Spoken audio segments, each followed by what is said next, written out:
Hi friends, welcome back. Al Sabith talks. ഞാൻ പറ്റി പറയാൻ വേണം, ആർ സി ബിയും സി എസ് കെ തമ്മിലൊരു കളി ഉണ്ടായിരുന്നു. അതിനെപ്പറ്റി പറയാൻ വേണം. ടോസ് ഇട്ട Chennai super kings R C ബിനെ ബാറ്റിംഗ് ആയിട്ട് പറഞ്ഞയച്ചു.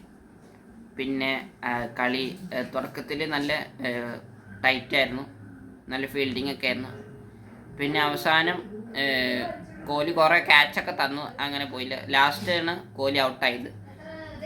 പിന്നെ ഡേവിഡ് വന്നു, മൂപ്പര അടിച്ച് തകർത്തു. 70 റൺസ് എടുത്തു. അങ്ങനെ 250 റൺസ് എടുത്തു 20 ഓവറിൽ.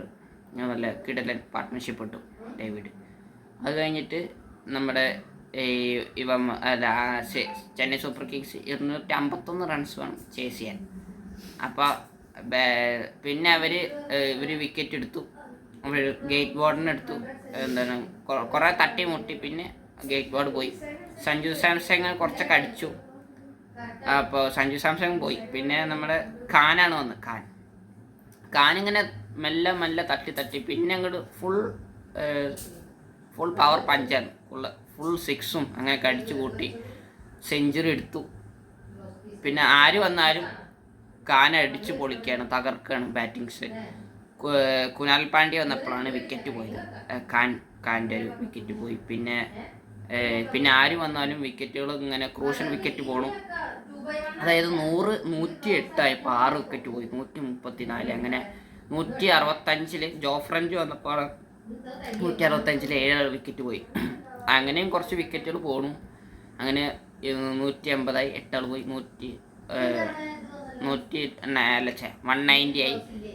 അങ്ങനെ മൊത്തം 9 വിക്കറ്റ് പോയി.